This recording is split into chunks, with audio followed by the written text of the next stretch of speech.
जो सिंह की पीठ पर विराजमान है, जिनके मस्तक पर चंद्रमा का मुकुट है, जो मरकत मणि के समान कांति वाली अपनी 4 भुजाओं में शंख, चक्र, धनुष और बाण धारण करती इन 3 नेत्रों सुविधि है, जिनके भिन्न भिन्न आगे बंधे हुए बाजूबंदे हार, कंगन, कनकनाती हुई करधनी और रुनझुन करते हुए नुपुरों से भूषित है, तथा जिनके कानों में रत्न जटित कुंडल झिलमिलाते रहते हैं, वे भगवती दुर्गा हमारी दुर्गति दूर करने वाली हो।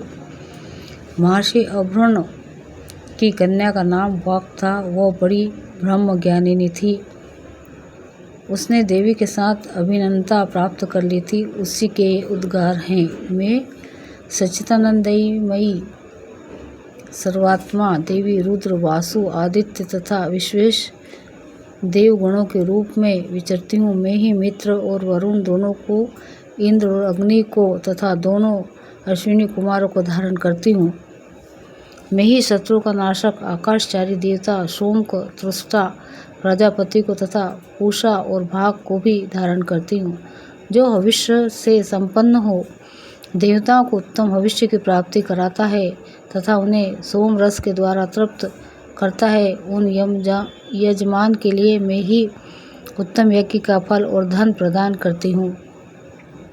मैं संपूर्ण जगत के अधीश्वरी, अपने उपासकों को धन की प्राप्ति कराने वाली, साक्षात्कार करने योग्य परब्रह्म को अपने से अभिन्न रूप में जानने वाली तथा पूजनीय देवताओं में प्रधान हूँ।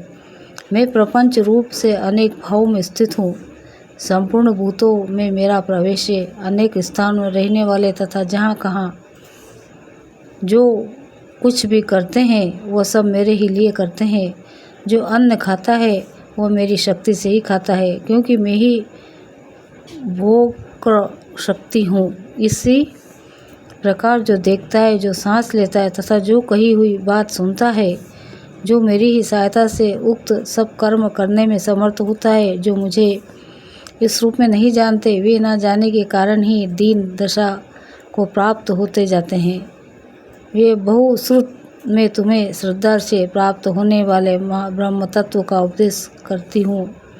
सुनो, मैं स्वयं ही देवताओं और मनुष्य द्वारा सेवित इस दुर्लभ तत्व का वर्णन करती हूँ। मैं जिस जिस पुरुष की रक्षा करना चाहती हूँ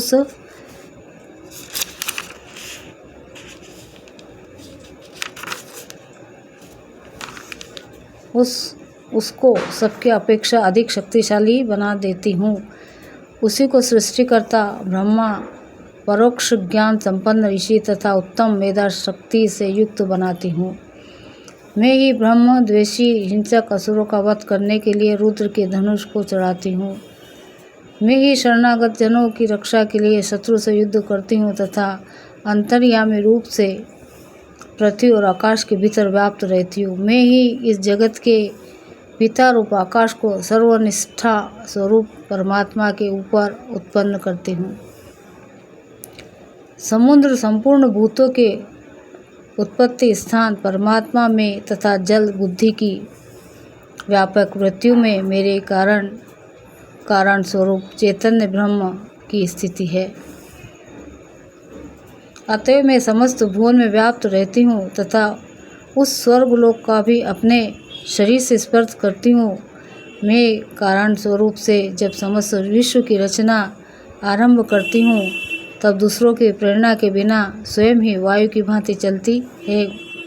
स्वेच्छा से ही कर्म में प्रवृत्त होती हूँ। मैं पृथ्वी और आकाश दोनों से परे हूँ। अपनी महिमा से ही मैं ऐसी हुई हूँ। ओम नमः चंडिकाय।